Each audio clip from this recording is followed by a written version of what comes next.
On the far northern coast, where the land gives out into the gray water and the wind comes off the sea with nothing between it and the house to slow it, there stood a great old house called Windmere, and for 3 years it had been governed by a hand that was never seen. That was the strange thing about Windmere in those years. It was not a shut house nor a cold one. Its fires were lit, its floors were scrubbed. Its accounts were kept to the farthing, and its roofs were sound, and its people were paid on the quarter day without fail. A stranger coming to it would have said at once that here was a house well loved and well ruled. And the stranger would have been right, and would also have been wrong, for the master who ruled it so exactly had not set foot across its threshold in all that time. He ruled it by letter. His will came down from the south on folded paper in a spare, firm hand, and the paper decided everything. The mending of a wall, the buying of a horse, the pension of an old servant, and the paper was obeyed, and the master did not come. There is a kind of care that can be sent through the post. A house can be kept alive by a hand 100 miles off that never once touches it. But there was one thing in Windmere that no letter had ever accounted for. One thing the folded paper did not know and had never ruled upon, and it was not a wall, and it was not a debt. It was warm, and it was small, and it was asleep upstairs. And this was the November. The letters changed. The letter that November was thicker than the others, and it did not come alone. With it came a second letter from the Duke's man of business, and a woman who has been left learns to read a thick letter the way she reads the sky before a gale. Leonora, Duchess of Corvain, took them both from the salver without any change in her face, for she had trained her face as other women train their hands, and she carried them unopened to the small room off the hall that she kept for the accounts, and she sat and she read them there alone. She had been 3 years alone. She had married at 19, and been left within the year, and she was 23 now. And in the time between she had learned the whole art of being left, which is chiefly the art of keeping. She had kept the house, the tenants, the books, and the good name of a man who was not there to keep it himself, because it was hers now too, and because there was nothing else to be done with the days. The county had not made it kind.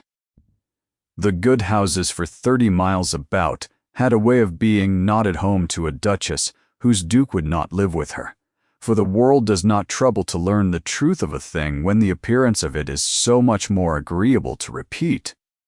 She had stopped, long since, going to those houses. She had told herself, through all of it, that he might yet come home.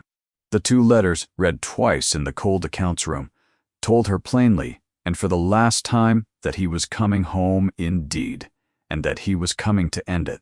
He wished, the lawyer wrote, to regularize the separation. He would come himself to see it done, and upstairs not 30 feet above her head. The one reason it could never be so simply done lay sleeping with one fist against his cheek. They had not always been strangers to one another.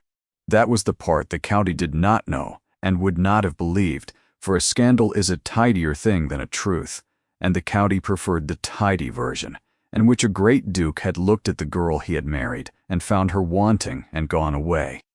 The truth was harder, and it began better. Alaric, Duke of Corvain, had married Leonora Merrick in the spring of her 19th year, and he had married her for no reason in the world but that he wished to, which for a man of his rank was very nearly a scandal in itself. She had been the portionless daughter of a scholarly gentleman with more books than acres. She had nothing to bring him but herself.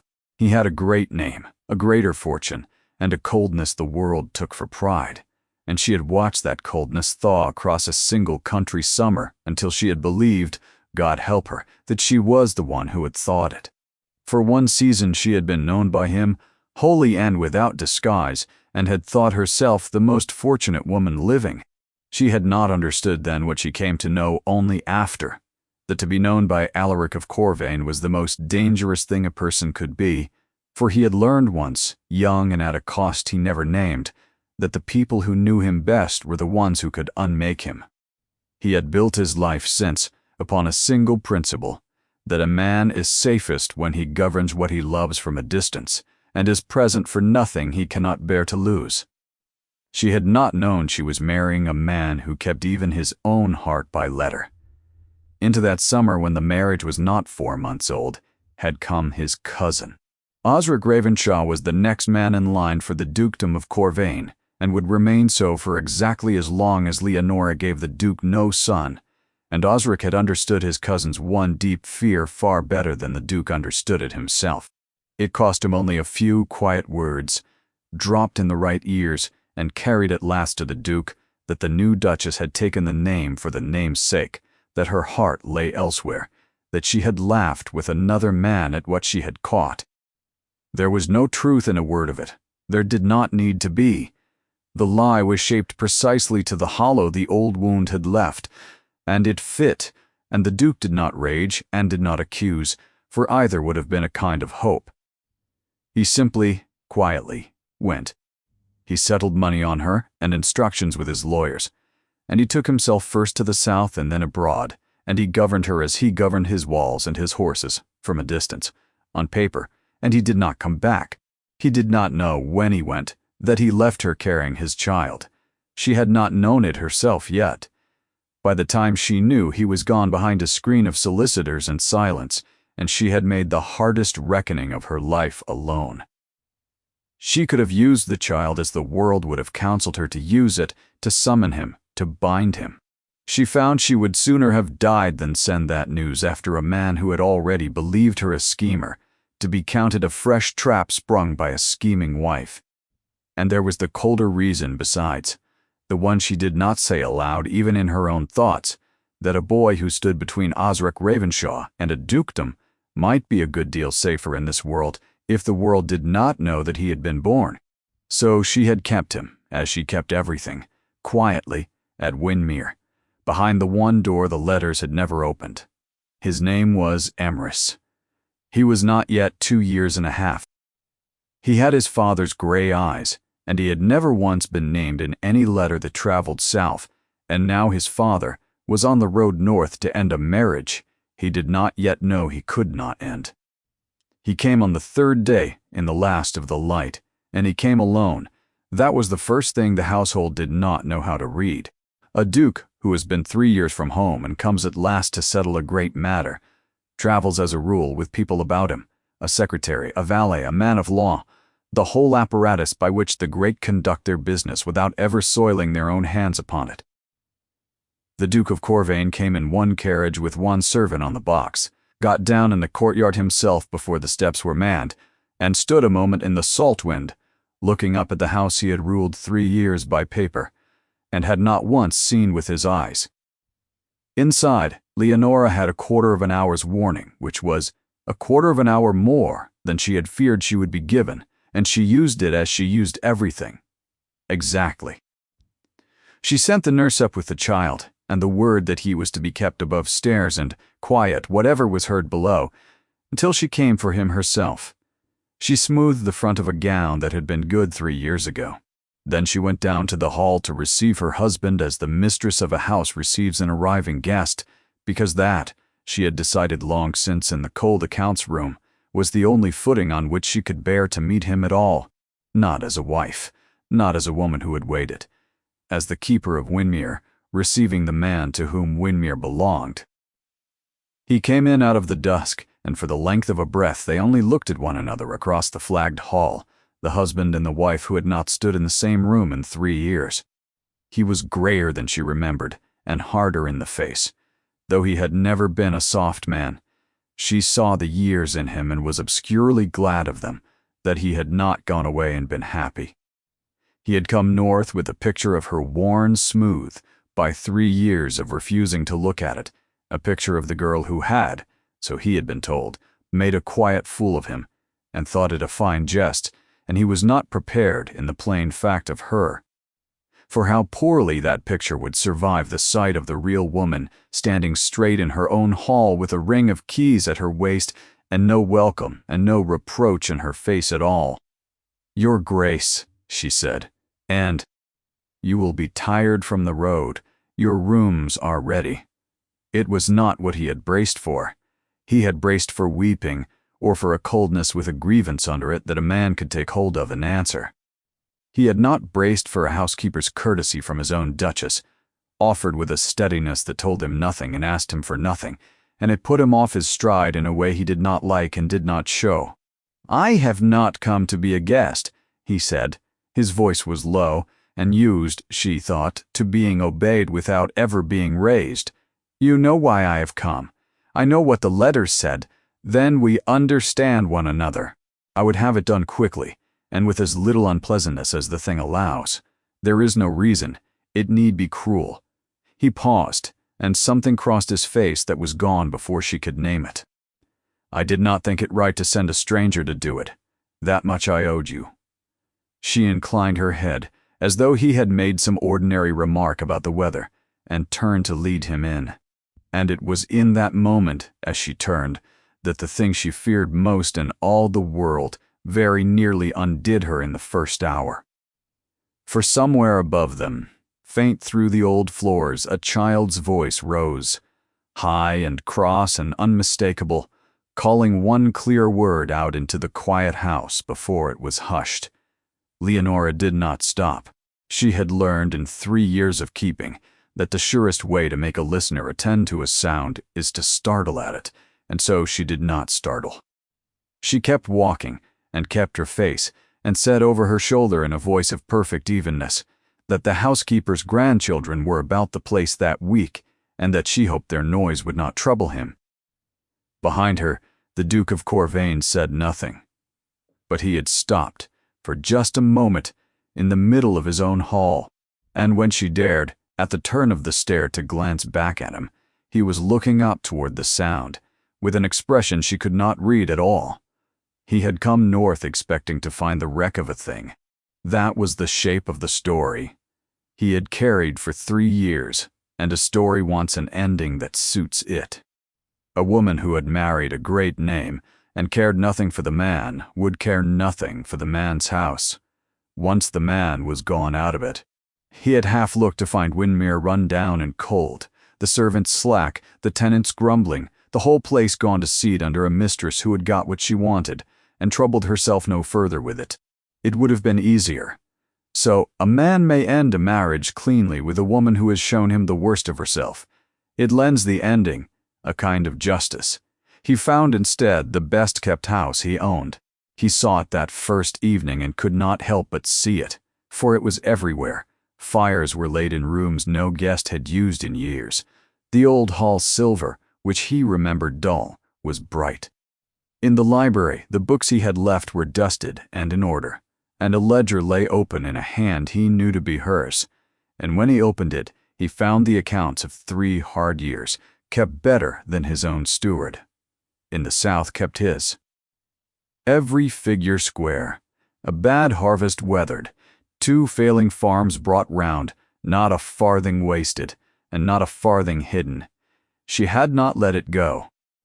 She had held all of it, in the only way a woman in her place could hold anything, quietly, and unasked, and unthanked, and without, so far as he could tell, the smallest expectation that anyone alive would ever come to see that she had done it. It did not fit. That was the whole trouble with it. It did not fit the woman in the story he had carried north, and he was a man who, whatever else the world believed of him, did not lie to himself when the evidence lay open on the table before his eyes. A woman who had married him for his name and laughed at him behind her hand, did not sit up through 3 winters keeping his farms alive on the far cold edge of the country, where no one who mattered would ever know that she had. He shut the ledger. He told himself it proved nothing, that a clever woman guards the thing that keeps her, that there were a dozen cold reasons a person might keep a house well. But he had come to Windermere certain of one thing, and standing now in his own quiet library in the lamplight, he found he was for the first time in 3 years no longer perfectly certain of it. And a man who has built his whole peace upon a single certainty does not thank the thing that has begun very quietly to loosen it. There was one person at Windermere who did not receive the Duke of Corvain as her master. and it was the only person in the house with the standing to do otherwise. Great-aunt Hesper was his father's aunt, and she was past 80, and she had come to Windermere 40 years before for a single season, and never troubled herself to leave.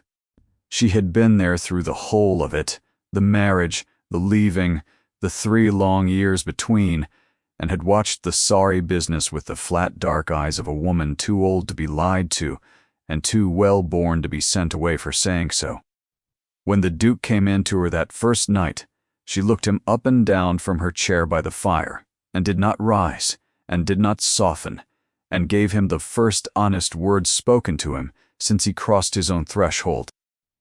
"So," she said, "you have come the whole long way to do by hand what you have spent 3 years doing by post. I had begun to think you had forgotten the road. Aunt," he bowed to her, "you are well, I hope. I am old, which is a different thing, and I have grown too old to spend what breath is left me on courtesy to a man who wants none of it." She studied him. "You have the look of a man very sure he is doing a hard thing well. I have seen that look on you before, Alaric. I saw it the last time you settled the question about a person's heart without once troubling to ask the person, and a great deal of harm came of it, and you were very sure then too." Something in his face closed like a door. "That is old history." "It is," she agreed pleasantly. "And here you are, come north to make a little more of it. Sit down. You need not fear that I mean to plead with you. I am too old to plead, and you were always too deaf to hear it." She took up her work. "But I will tell you one thing, nephew, for nothing, since no one else beneath this roof is fool enough to tell you anything at all. You do not know the half of what you believe you know. You never did. You came here certain, and you will go away certain, and the being certain is the whole of your trouble, and always was. There. Now ring for my tea, and we shall talk of the weather, which is the one subject upon which your opinion has ever been worth the having." And she said not one word more that mattered, and he went up at last to his cold, ready rooms, turning her words over and over, not knowing that the old woman by the fire held, behind those flat dark eyes, the 2 truths that would have stopped him where he stood, and that she meant to give him neither one until he had earned them. The business of ending a marriage, it turned out, could not be done in a single morning. There were papers to be drawn, and the lawyer was 3 days distant on the roads, and until he came, the Duke of Corvain was obliged to remain beneath the roof of the wife he had come to be rid of, which neither of them had foreseen, and neither of them named. He asked her to the library the first full morning, to set the terms out plainly, for he was a man who believed a hard thing best done in the open and quickly. She came, and stood and would not sit though he offered it, and heard him out. He was, she had to allow, not ungenerous. He would settle upon her a sum that would keep her in comfort to the end of her life, a house of her own well away from the talk of the county. She need never want for anything, nor answer to anyone, nor see him again. He laid it all out in his even voice, the voice of a man reading a schedule of repairs, and when he had done, he waited for her to be grateful, or to argue, or to weep. She did none of the 3. She said, "You are very fair. I will sign what needs signing." It was not the answer he had wanted, though he could not have said what answer he had wanted. A woman who fought him he could have despised in comfort. A woman who wept he could have pitied and left. This woman only stood in her mended gown with her keys at her waist, and accepted her dismissal as though he had named a fair price for a length of cloth, and it left him nowhere to put the thing he had carried north, which was, he understood with some discomfort, a kind of anger that had wanted feeding. "You have nothing to say to me," he said. It came out harder than he had meant. After 3 years, nothing at all. She looked at him then, fully, for the first time since he had come, and for a moment the keeper of Windermere was not in the room, and only the woman was. "I said everything I had to say to you 3 years ago," she answered, "in a great many ways, and you did not stay to hear a word of it. I have learned since not to spend what is not wanted. If you have come to end it, my lord, then end it. But do not ask me to furnish the feeling for you. You gave up your right to my feeling the day you decided what it was without troubling to ask me." And she curtsied and asked whether that would be all, and left him standing in the library with the terms in his hand and the strong, unwelcome sense of a man who has swung hard at a thing and struck only air. A man who means to stay 3 days does not trouble to learn a place.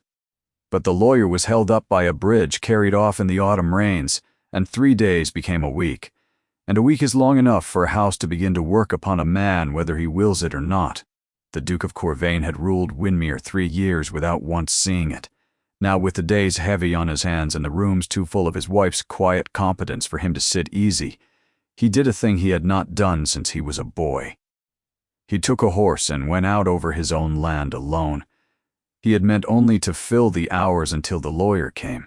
But a man cannot ride across his own acres with his eyes shut, and what the Duke saw across that long, slow week unmade him by degrees, the way water unmakes a bank, grain by grain, until the shape of the thing is altogether changed.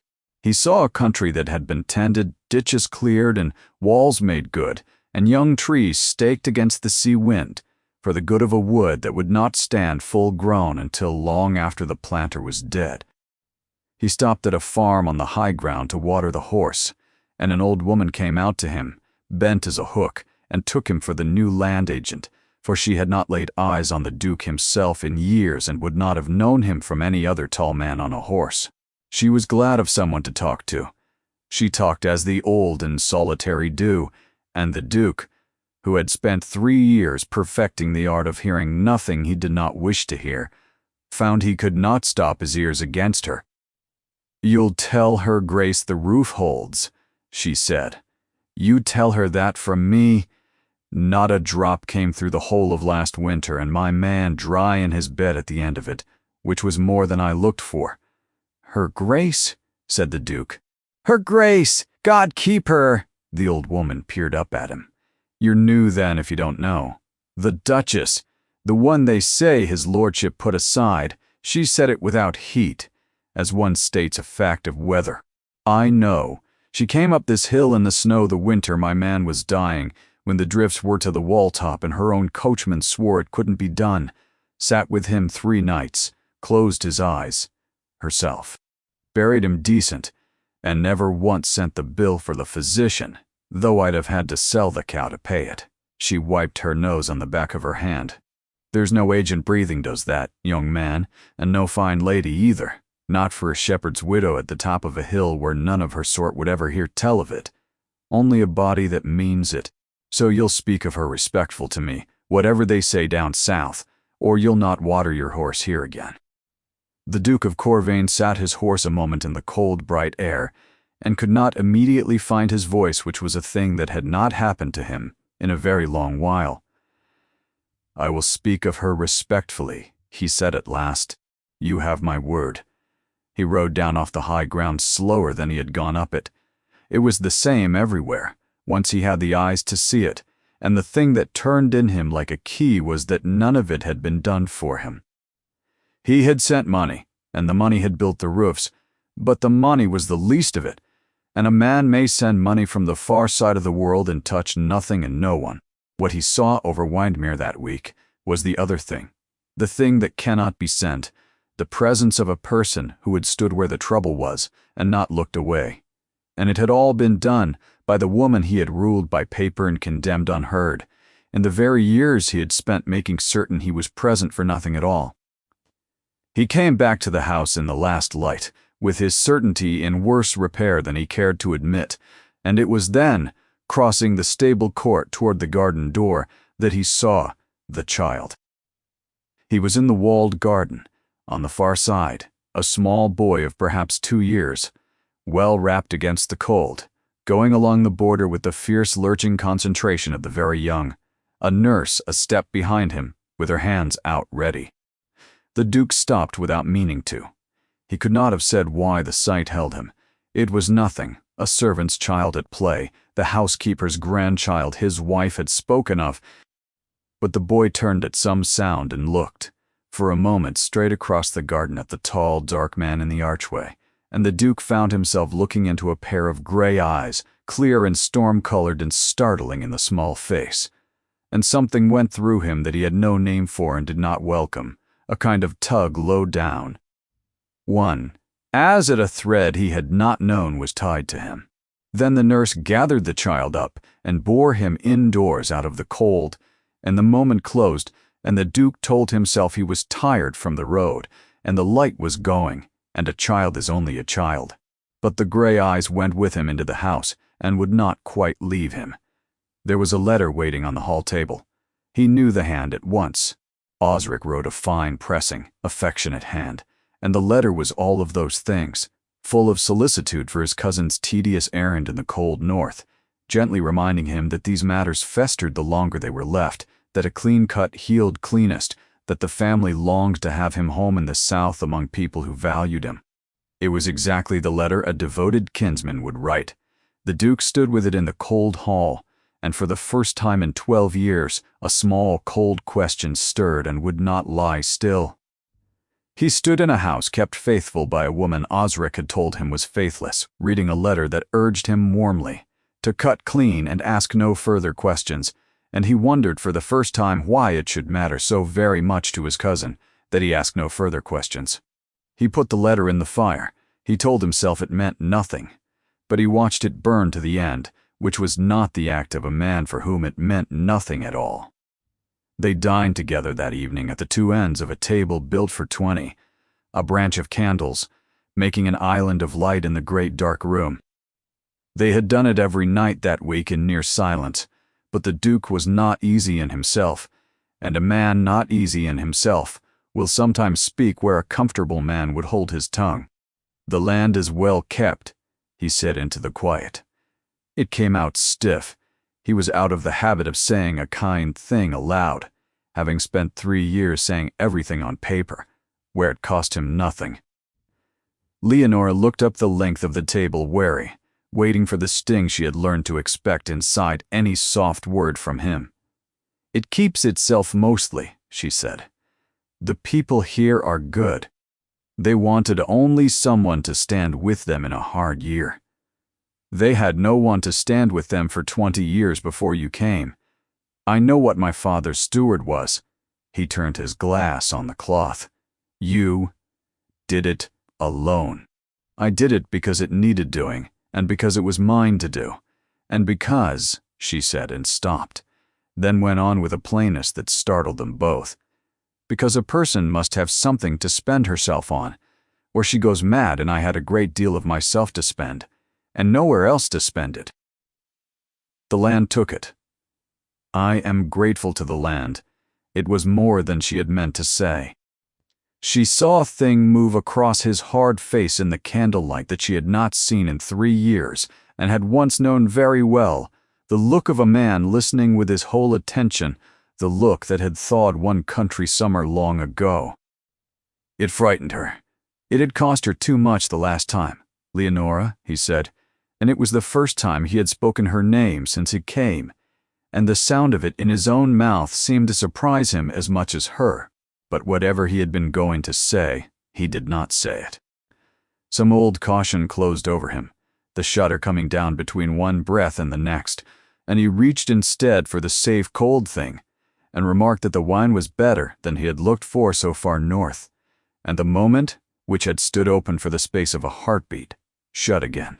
Leonora went up that night and stood a long while in the dark outside the nursery door before she went in, and told herself fiercely that she was a great fool, and that a woman does not survive being left by learning nothing, and that whatever had moved in that candle-lit room, she would not let herself begin again to hope.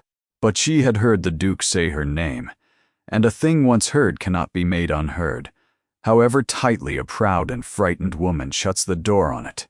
The week became a fortnight. The bridge was mended and washed out again in a second storm, and the lawyer sent word he could not come before the turn of the month, and the Duke of Corvain, who could have gone south and had the papers brought to him anywhere he pleased, did not go. He told himself it was the roads. He told no one, least of all himself, the truth, which was that he no longer knew what he had come to do, and could not leave until he did. They fell, in that second week, into a kind of habit.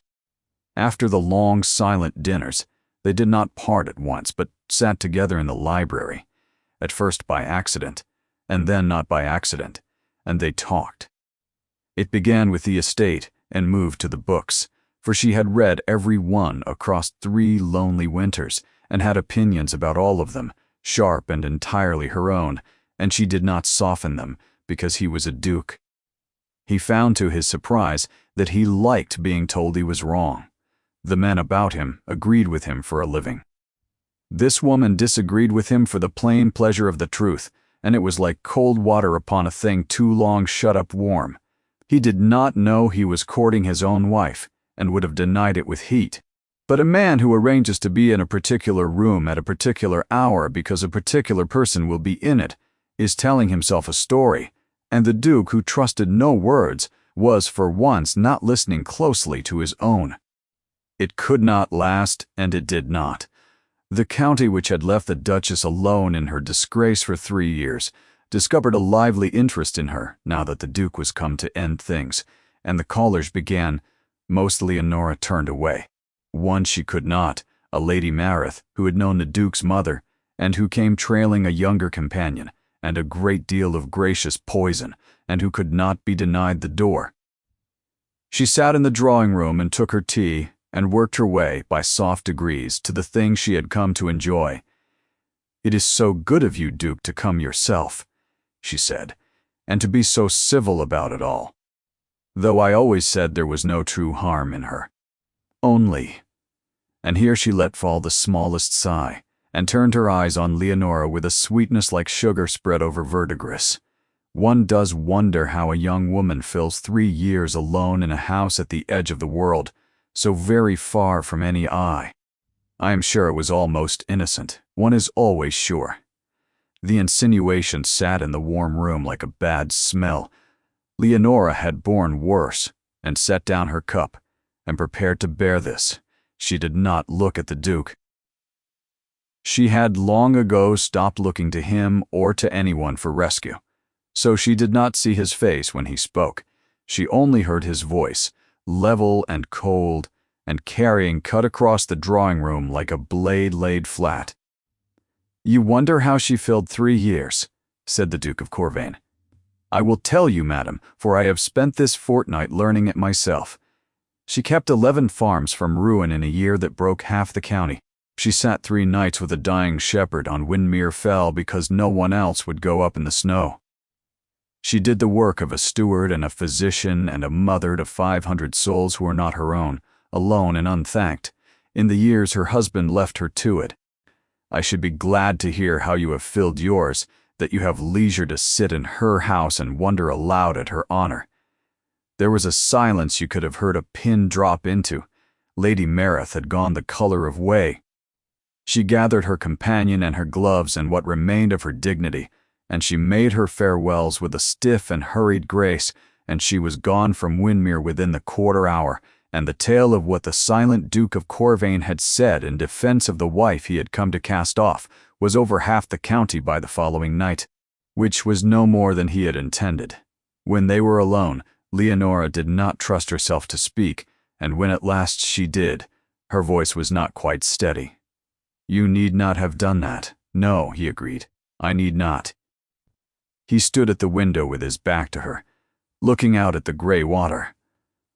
"I have let a great deal be said of you these 3 years that I need not have. I begin to think I have been wrong about a number of things, and it is not a comfortable discovery at my age." He paused. "There is one comfort in the business.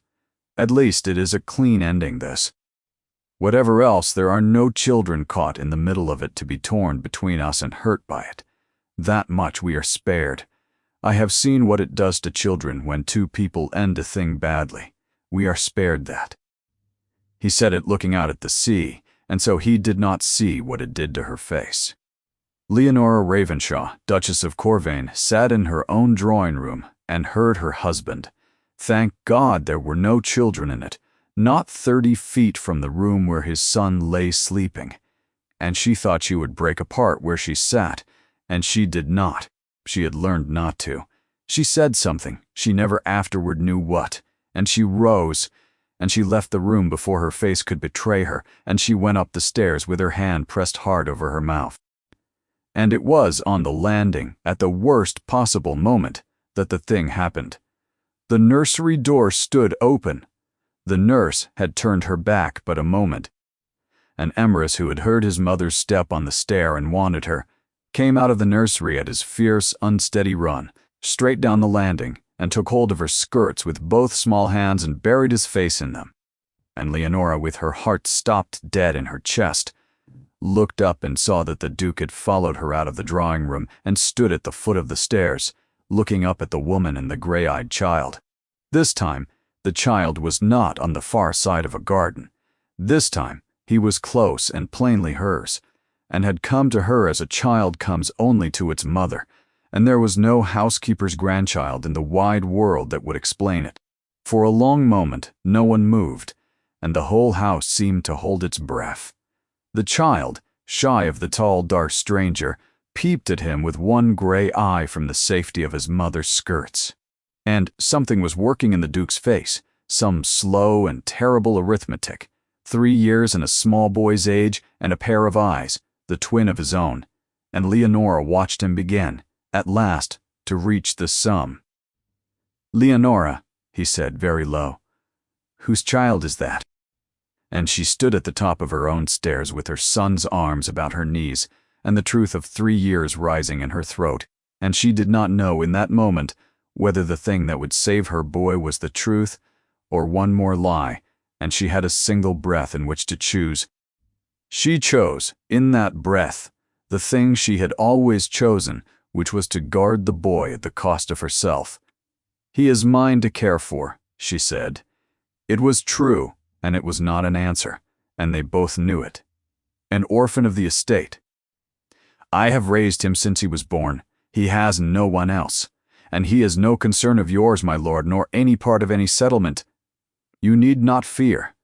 I will make a claim of him. He is mine, and he stays with me wherever I am sent." It was well done. It was almost good enough. A month before it would have been good enough. For a month before the Duke would have wished to believe it and asked nothing further. But he was not the man he had been a fortnight since. He stood below her on the stair and looked at the child and looked at the woman, and she saw that he did not believe her, and saw, too, that he was not ready, that night, to say aloud the thing he had begun to suspect, because to say it aloud would be to change the whole world, and even a duke will flinch from the edge of that. "An orphan of the estate," he repeated, with gray eyes. "There are a great many gray eyes in the north, my lord." "So there are," he said slowly. "So there are. He did not take his own from the child. We will speak of this again, madam." "Not tonight, but we will speak of it." And he turned and went at last, and left her, trembling at the top of the stair with her son in her arms. She did not sleep that night. She sat by the nursery fire with Emrys heavy against her shoulder, and made the hard, cold plans of a cornered woman, how she would take him and go, before the Duke could speak again, before anyone could set the machinery of the law upon a small boy who stood in so dangerous a place. She had it all laid by the small hours. She had reckoned on everything, except the one thing no plan can reckon on, and toward dawn it came without asking her leave.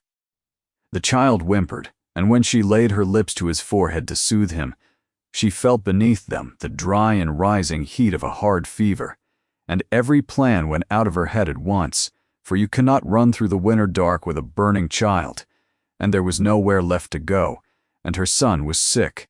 The fever took the child hard and fast, in the way of the very young, and by the middle of the morning there was no more hiding him, for a sick child cannot be hidden in a quiet house, and Leonora would not have hidden him then for the whole world. She had him moved to her own room, where the fire could be kept high, and she sent the fastest man on the fastest horse for the physician 12 miles off, and she rolled up her sleeves and did the things a mother does, and she did not think for those hours about the Duke at all. He came to the door in the forenoon. She did not send him away. She had not the strength for a battle, and something in her, worn past pride, was past carrying what he saw. He did not ask, this time, whose child it was. He looked at the small, flushed face on the pillow, at the gray eyes gone glassy with the fever, and whatever arithmetic he had been avoiding for a fortnight, he finished at last, in silence, in the doorway, and Leonora saw him finish it, and saw him turn white beneath his weathered dark. There was no need. It was in the room with them as plain as the child. And then the Duke of Corvain did a thing that undid the last of her defenses against him more surely than any word could have. He did not demand. He did not accuse.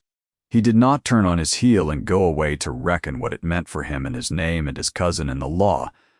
He took off his coat and rolled up his own sleeves and asked her, lo, what he could do. They kept the watch together through the short gray day and into the long night, on either side of a burning child, the cool cloths, the spoonfuls of water, the walking of the fretful small body up and down in the black hours when he would not be still. The physician came and went, and could promise nothing but that the child was strong, and the night would tell.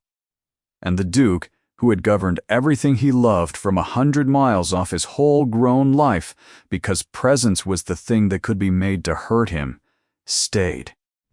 He held his son, when the child grew too heavy for her arms, against his own shoulder, and the boy, too sick to know a stranger from his mother, turned his hot face into the Duke's neck and slept there, and the Duke stood in the firelight holding the whole weight of the thing he had thrown away, and did not move for fear of waking him. Leonora watched him across the firelight and felt 3 years of hard-built defense go out of her like a tide. She had armed herself against a cold man, a cruel one, a man who ended things by post and never came. She had no armor at all against this one, the one who rolled up his sleeves and walked the floor with a sick child at 3 in the morning and would not put him down. This was the man she had married. She had come to think him a thing she had dreamed. Here he was, in the firelight, holding their son. Toward dawn the fever broke. The child came up out of it, all at once, the way children do, and lay damp and cool and deeply asleep at last, and the physician felt his brow and his pulse, and said the danger was past and he would do, and packed his bag and left them. And in the gray first light over the sleeping child, the Duke and Duchess of Corvain looked at one another across a thing that could not now be unlooked at or unsaid, though for a while longer neither found the words for it. It was Hesper who found the words later that morning. For Hesper had words for everything. She had Leonora brought to her while the Duke slept at last in a chair by the child, and she looked at the younger woman's ruined face and did not spare her, for sparing was never among the old woman's gifts. So, she said, he knows. I saw it in his face on the stair. Sit down, girl, before you fall down. It is time you were told a thing, and I am the only one left alive with the telling of it, and I have held my tongue on it these 12 years. And she told her what the county did not know, and the Duke himself had never fully understood, the thing Hesper had watched with her own eyes when Alaric was a boy of 21 and open as the day. How he had trusted his cousin Osric as a brother, and how Osric, who had wanted from the cradle everything that was Alaric's and been born just too late and too far down to have any of it, had set himself patient and smiling to take what he could. How there had been a girl and a friendship, and how Osric had poisoned both with a few soft words in the right ears, so gently that no hand could ever be seen behind it, until the boy Alaric stood betrayed by the 2 people he loved most, made a public fool of, and never once knowing whose hand had done it. He came out of that a different creature, Hesper said. He was 21, and he had learned, or thought he had, that to love a thing openly and keep it near you is to hand your enemies the knife. So he stopped. He shut himself up. He learned to keep everything he cared for at arm's length on paper where it could not turn and rend him. And I watched him do it and could not stop him, for the young will not be told. Her old voice did not shake, but her hands did. And then he met you one summer, and against all his own hard rules he opened again a little, because you were worth it. And Osric saw it, saw his cousin happy and unguarded for the first time in years, and Osric, who by then stood next in line for the whole of Corvain and needed only a childless marriage to keep his place, did again exactly what he had done before, because it had worked before, because he knew the one wound in Alaric that would never heal, and how to press his thumb into it. A few soft words, your name, and another man's in the right ears. And Alaric taught once and taught hard, that the ones nearest him betray him, believed it in an instant, because believing hurt less than hoping, and he did the only thing his wound had taught him. He went away. He governed you by post, kept you at the length of the kingdom, where you could not turn and rend him. She fixed her black eyes on Leonora. He did not leave you because he did not love you, child. He left you because he did. That is the pity of the whole thing. Osric has broken the same man twice with the same lie, and Alaric has never once known it was Osric, either time. Leonora sat very still a long while in the old woman's firelit room, and understood a great many things at last. She understood the cold letters, and the distance, and the 3 years of silence, and the man in the nursery who could not put his son down. Her husband was not a cruel man, but a wounded one, wounded young and wounded twice by the same patient, smiling hand, and the whole architecture of his absence had been built, not out of not caring, but out of caring too much and being too afraid. And she understood, with a lift of the heart that frightened her as much as it freed her, that a wound made by a lie could be healed only by the truth, if she had the courage to tell the whole of it, and he the courage to believe it. She rose. She knew now what she meant to do. She would not run. She was done running. In the morning she would go to her husband and tell him everything, the child, and the lie, and Osric, and the whole 3 years of it, and she would trust him with the truth, as she had never once let herself trust anyone, and let it fall out as it would. She had reckoned, again, on everything but the timing. For even as she formed the resolve, down in the courtyard, unheard, a second carriage was drawing up out of the cold, and a smiling man in a fine traveling coat was stepping down from it and looking up at the house with the pleasant, patient, proprietary eye of a man come to inspect a thing he means shortly to own. Osric had grown tired of waiting for his letters to be answered. Osric had come north himself to see the tedious business finished, and he had come, though no one in the house yet knew it, 1 full day before Leonora could tell her truth.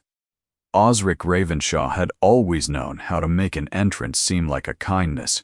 He came in on a wave of warmth and concern, embracing his cousin, exclaiming at the cold in the roads, professing himself unable to leave poor Alaric to bear the dismal business alone a day longer, and it was done so lovingly that a stranger would have wept at the devotion of it. Leonora, watching from the stair, felt the old cold fear close over her, for she had met that warmth before, and knew now, thanks to Hesper, exactly what lived beneath it. He was quick. She had forgotten how quick. He had not been an hour in the house before he had felt the change in it, the way a man feels a change of weather in an old wound. His cousin was not the man who had written those letters. There was something in the house that had shifted the ground beneath the tidy ending. Osric had come to secure, and Osric set himself smiling to find out what it was. He found it by the afternoon. He was a man who talked to servants in the soft, flattering way that loosens tongues, and a great house cannot keep a sick child a secret from a determined and charming guest for long. By the time the early dark came down, he had the shape of it, a child, a boy some 2 years old, kept quiet at Windermere these 2 years and more, and he did the same arithmetic the Duke had done, and came, being the man he was, to the conclusion that suited him. He did not at first imagine the child was Alaric's. He had built his whole comfortable future on the certainty that Alaric would never come near his wife again, and a man believes most easily the thing he has staked his life on. To Osric, the child could mean only one glorious thing, the proof delivered into his hands, of exactly the sin he had once invented out of nothing. He did not care whose it was. He cared only that it was a weapon, and that with it he could do at last, openly and forever, the thing his whispers had only ever done by halves, ruin her past all mending, and see the childless Alaric permanently his to inherit, and it would all be her own shame, and no hand of his in it anywhere. He went to find his cousin, glowing with the pleasure of a man bearing terrible news for another man's own good. But Leonora reached the Duke first. She had seen the particular light in Osric's face when he came in from the servants' passage, and she knew with a mother's certainty that the wolf had found the door of the fold. And so, she did the bravest thing she had done in 3 years of brave things. She went to her husband, alone in the library, where it had all been drawn up to be ended, and laid down her pride and her hope of vindication together, and offered him the only thing she had left that might keep her son safe. "Let us go," she said. "Tonight, me and the boy. Sign nothing, or sign it all. I do not care which now. Only let us go quietly, before your cousin can make of us what he means to make. I have always known what he is. Let me take my son somewhere. He cannot be reached, and cannot be used, and you may say what you please of me, that I ran, that I was faithless, that I was mad, and I will not contradict a word of it. He has done nothing, and if the world learns whose he is not, he is ruined, and if it learns whose he is in danger. And either way, the safest place for him is far from here and far from your name, and I am asking you, I who have never once asked you for anything, to let me take him and go." It was the renunciation of everything, and she found, having said it, that she would pay any price at all, her name, her marriage, her whole heart's hope, to buy the boy his safety, and that the paying was the easiest thing she had ever done, for she loved the child more than she loved herself, and it was very simple. She waited for the Duke to be glad of the clean escape she was offering him. He was a long time answering.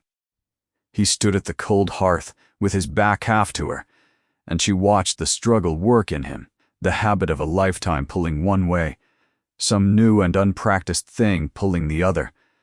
And it was the same struggle, though she could not know it, that Hesper had described, a man reaching for the wall that had always saved him and finding, for the first time, that he did not want to hide behind it.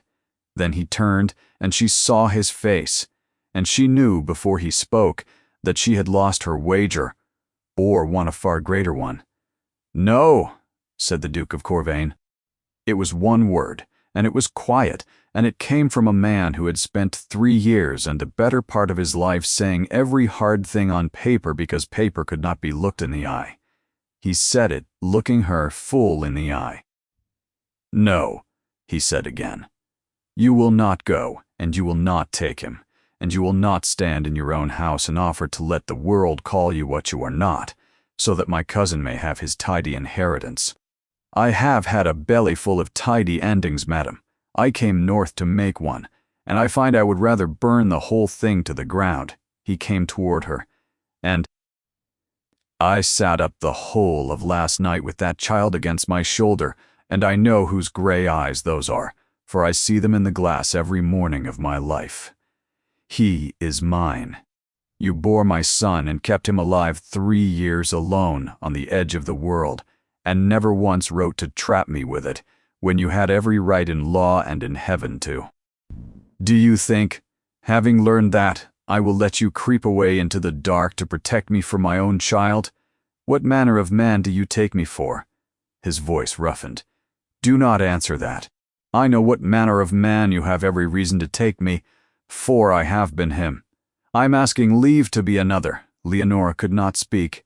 "I believed a lie," he said, lower, 3 years ago, and it seems, if my aunt is to be believed, a great deal longer ago than that.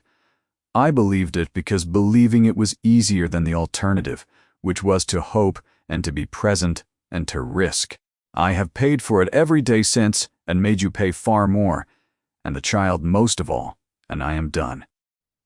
I do not yet know the whole of how the lie was made, but I begin to see the hand in it, and I will see the rest of it before I am much older." He took her cold hands in his the first time he had touched her in 3 years. "You came to me tonight to give everything away to keep him safe. Let me tell you how we will keep him safe instead. Not by hiding him, by owning him. Before all of them. In the full light, where a thing owned openly can never be used as a secret again. That is the one country my cousin cannot follow us into. The truth, spoken out loud where everyone can hear it. I learned that lesson late. I mean to use it now." And Leonora, who had come into the library to give her husband up forever, stood holding his hands instead, and began at last, after 3 years, to weep, and did not stop him when he drew her in. But even as he held her, the door of the library, which neither of them had thought to lock, stood the smallest crack ajar.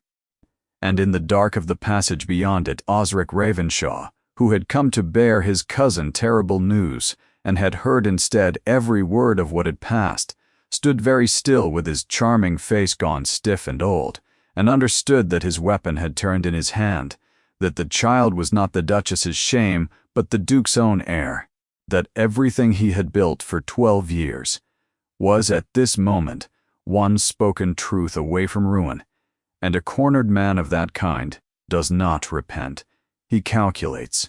Osric turned in the dark passage and went quietly away to calculate, for if the truth was to be spoken in the light before all the county, then he must reach the light first and shape what waited there, and he had 1 day to do it in, and Osric had always been quick. Osric worked through that night and the next day, as such men always work, softly and everywhere at once, and by the following evening he had arranged the stage he wanted. He could reach the county before the truth did, and shape the ground it would fall on. He let it be known, with sighs and reluctance, that a sad discovery had been made at Windermere, that any who cared for the honor of an ancient name might wish to be present when a certain matter came, regrettably to light, and he arranged, under the guise of a dinner, to welcome his cousin home. That they should all be gathered in the long drawing-room the following evening, so the ruin should happen upon the Duchess's own ground, and leave her nowhere to go. He thought it a masterpiece, and had made only the single error such men always make, which is to build a beautiful trap upon a thing he was certain of, and had never troubled to verify. The county came. The same families whose doors had been shut 3 years against the Duchess of Corvain, and they filled the long drawing-room and hummed with the coming scandal behind their fans. Leonora moved among them on her husband's arm, with her back straight and her face still, and only the Duke, feeling the faint tremor in the hand upon his sleeve, knew what it cost her. He had asked her to trust him, and it was the hardest thing he could have asked, harder than being left, for being left asks only endurance, and trust asks everything.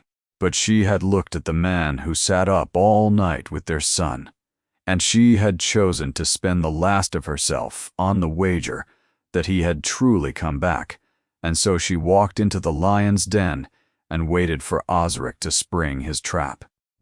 He sprang it after the wine had gone round and every ear was pricked for it. He rose, glass in hand, the picture of a man grieved past bearing by his own conscience, and begged the company's pardon, and said it was the most painful duty of his life, that only his love for his cousin and his reverence for the great name of Corvain could compel him to speak, and having made certain no one in the room would breathe until he had, there was a child at Windermere, he told them, with every appearance of sorrow. A boy of 2 years and more, hidden away, kept secret these 3 years in the very house while the Duke was abroad.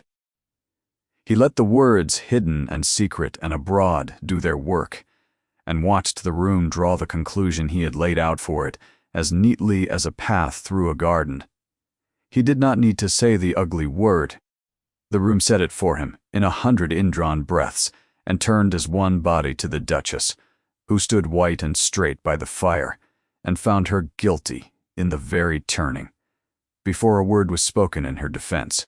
"I ask nothing," Osric said gently, into the hush, "but that my cousin be freed, cleanly and at last, from a situation no man of honor could be asked to bear." The separation he came so wisely to make can now be made in the full view of the world, with the world's blessing, and I, for one. And here his voice caught most affectingly. I, for one, will grieve for him and stand by him, whatever comes. It was beautifully done. In the whole long room there was not one face turned in kindness toward the Duchess. She had borne many such rooms, and she bore this one. She fixed her eyes on the far dark window, and waited and trusted, though every instinct 3 years in the making screamed at her to run, and it was the hardest waiting of her life. Then the Duke of Corvain set down his glass, and stood, and the room turned to him, expecting to hear a wronged man accept his freedom. "You are not used to hearing me speak in a room like this," said the Duke, and his voice, quiet and rough, carried into the silence like a stone dropped into a still pool. "Nor am I used to doing it. I have spent the better part of 12 years keeping everything that mattered to me at the length of a letter, where it could not touch me, and I need not touch it, and I call that wisdom, and it was not wisdom. So you will bear with me if I am clumsy, for I mean to say the next thing to your faces, as it ought to be said, and I am long out of the practice of it." He did not look at Osric. He looked at his wife. "My cousin has told you there is a child at Windermere. In that, and that alone, he has told you the truth. There is a boy of 2 years and 5 months, born in this house, raised and loved in it by his mother, while I, his father, was 3 years absent, and worse than absent. A stir went through the room like wind through corn. He let it pass. You have all done the sum my cousin laid before you. Let me do it properly, since he was too delicate to finish it. My son is 2 years and 5 months old. I left this house 3 years ago. Any man here who can count will tell you the boy was got 2 months before ever I went under this roof by my own wedded wife, and born half a year and more after I had gone.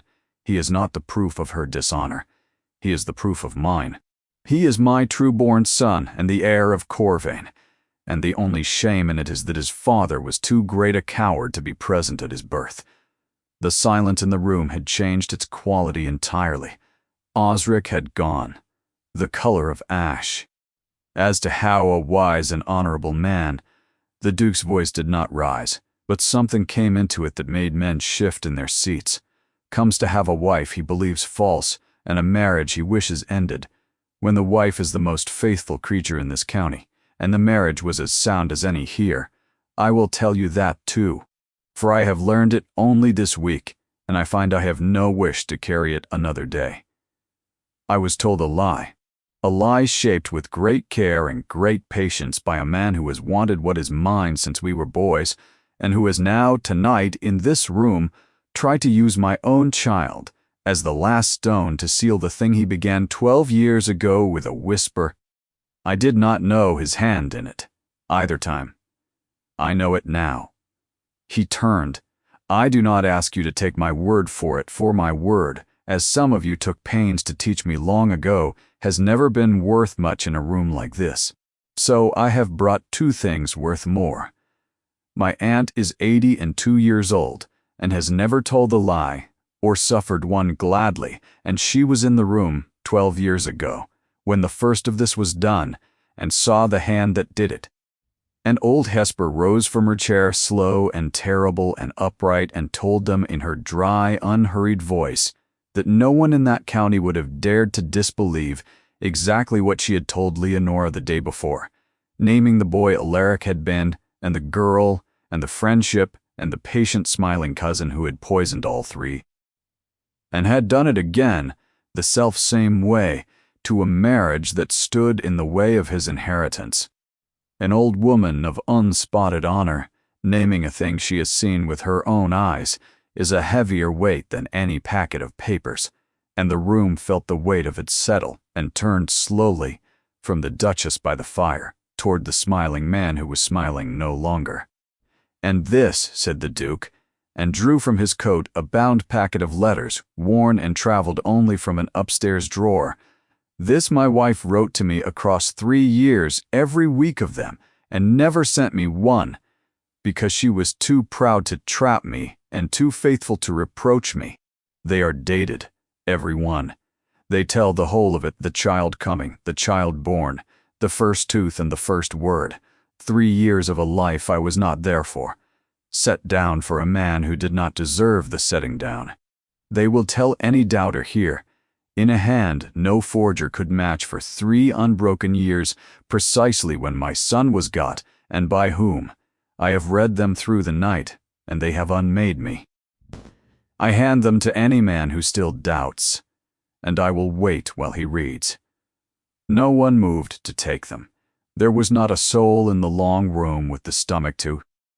Osric Ravenshaw stood alone in the middle of the beautiful ruin he had built, and there was no gracious word left that could cover it, for the thing he had spent his life doing in whispers had been dragged into the full light of a crowded room and named aloud by 2 people no one would disbelieve. He would now inherit neither the name nor the fortune nor the good opinion he had schemed after, for the child by the fire had taken the first 2 by the plain fact of his existence, and this night had taken the last. He tried once to speak, and found the room turn from him, exactly as it had turned from the Duchess a quarter hour before, only with no rescue coming, and never again. He gathered the wreck of himself, and went out through the parting crowd alone, and the doors of that county closed behind him one by one in the weeks that followed, and he does not come again into this story, for men like Osric, once the light is let in upon them, have no more substance than any other shadow. Later, when the county had gone home stunned and delighted and ashamed, with 3 years of talk to unsay, the Duke and Duchess of Corvain stood alone at last in the emptied room, and for a while neither could find the beginning of what needed saying. "You might have told them nothing," Leonora said at last. "You might quietly have had the separation, and let the boy be raised in some far place, and kept your peace. It would have been easier. It would have been the old way." "It would," he said, "and I have had a bellyful, as I told you, of the old way." He was quiet a moment. "Do you know why I came north in my own person, when I have not done my own business with my own hands in 12 years, when 100 agents would have spared me the road? I did not know myself when I set out. I had had the papers of separation upon my desk the better part of 3 years, drawn up, and wanting only my name, and I could not, in all that time, make my hand set it there. And when at last the family pressed me past bearing, I found I could not send another man to do the thing I had not been able to do myself. I did not know I was coming home.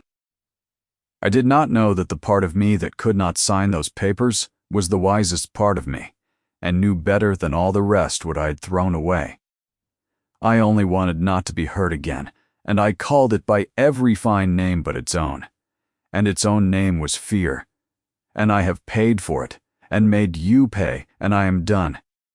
Leonora heard him out, and understood that his coming to end their marriage had been all along and unknown to him, the one part of him that had refused to end it, and it was so like her own 3 years of unsent letters, both of them keeping faith in the only crippled way their wounds allowed, that she began to laugh and to weep both at once, and could not stop for a while.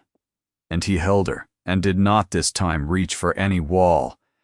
"I will not hold you by the law," he said, when she was quiet. "I have unmade the lie. Your name is your own again, cleared before the whole county, and the boy's name is his, secure past any man's touching.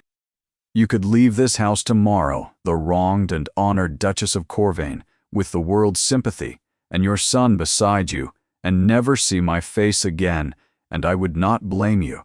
I will not ask you to stay because you are my wife, nor because it is the child's due, nor because you have nowhere else to be, for you have everywhere to be now, and the choosing must be free, or it is worth nothing." He took her hands. "Stay, because you would. I have 3 years of things to say to you, and a lifetime of habits to unlearn, and a son to learn to be a father to, and I would give the rest of my life to the doing of it, but only, Leonora, if you would you?" Leonora looked at the man before her, rough-voiced and hard-faced and undone, the man who had governed her by paper for 3 years, and had this night burned the paper and stood in the light and claimed her before all the world. And she thought of the drawer upstairs, and the 3 years of letters in it, every one of them, under everything. A letter that had only ever been trying to say the one thing. "I kept the letters," she said. "You know that now. 3 years of them. I could not send one, and I could not burn one, and I never once asked myself why. The same way you never asked why you could not sign your papers. I think we were both, all that time, keeping a door open that our pride swore was shut." She reached up and laid her hand against his hard cheek, as she had not done in 3 years. "Yes, Alaric, I would. I do. I never once stopped. I only learned to do it quietly, which is a thing you taught me, and a thing I mean now to unteach us both." She was quiet a moment. "You gave me back my name tonight before the whole county, and I will not forget it, but you gave me a greater thing first. Upstairs, in the dark, before you knew the boy was yours, or that it would cost or gain you anything at all. You walked the floor with a sick child you had every reason to believe was another man's, and you would not put him down. That is the man I am staying for, not the Duke who broke his silence in a grand room, though I honor him. The one who held a frightened child all night because the child was frightened. That was you come home. The rest was only the world catching up." They brought the boy down to his father the next morning in the library, well and mending and grave in the manner small children sometimes have, and the Duke went down on one knee upon the cold floor to be nearer his son's height, and looked into the gray eyes that were the twin of his own, and did not trust his voice for a moment, and then said, low, "Emery's, Emery's." And the child, who had walked the floor against that shoulder through the worst night of his short life and knew it somewhere below knowing, considered his father with great seriousness, and took a fistful of his coat, and leaned his head against him, and that was the whole of it, and it was enough. They lived, after that, in the way of people who have wasted years and mean to waste no more. The Duke did not become another man overnight, for no one does. He was still to the end of his days more comfortable with a thing done than a thing said. But he governed Windermere from that winter on, from inside its own walls and with his own 2 hands, present for the hard things and the small things alike. And every morning, in all weathers, he was seen walking his own land at first light with his son on his shoulder, doing in his own person the small governing he had once done by post. The folded paper that had ruled the house for 3 cold years ruled it no longer, for the master was home. In a drawer of the great desk, where once the papers of their separation had lain 3 years unsigned, there were kept instead the letters she had written and never sent, tied in their bundle, and neither ever needed to open them, for they both knew now what was in them. For they were the record of the 2 crippled years of keeping faith that had held the door open until the 2 of them could walk back through it. And on the library wall, framed among the books, the Duchess hung a single sheet she had asked her husband to write out, fresh in his own hand, the few plain lines and the date of the night he had stood in a crowded room and named their son his heir before all the world, so the boy, when he was grown, might know the hour his father came home for good. No one who did not know the story could ever say why a great house should frame so plain a scrap of paper, nor why a duke who ruled a county should give his best hour at first light to walking a small boy along a cold shore and pointing out to him the names of the birds. But Emrys, Duke of Corvain, in his turn, knew, for his mother told him, on the day he was old enough to hear it, the whole of how his father had come north one cold November to end a marriage, and had found, waiting for him inside the house, the one thing in all the world he had never thought to want, and could not, once he had held it through a single fevered night, ever again set down. And that was the strangest part of a strange story, the part no letter could have carried and no distance arranged. The Duke of Corvain had ridden the length of the kingdom to make an ending, certain to the last mile that he knew what waited at the end of it, and he had been wrong about the whole of it. He had come to shut a door, and had found, on the far side of it, the beginning of everything, and the greatest secret the house had kept from him was not, In the end, the child at all, for a child is soon enough discovered. It was the one the folded paper had never known in 3 cold years of ruling the place from afar. The plain buried truth that he had never once, in all his careful absence, stopped being married, in the single part of a man that cannot be governed by post, which is the heart. He had come to sever it. He stayed to live it. And when Emrys was grown, and stood in his turn as master of Windermere, he understood that the framed scrap of paper on the library wall and the unsent letters in the desk were not 2 things, but one. The record of 2 proud and frightened people who had each, in their separate silence, kept a single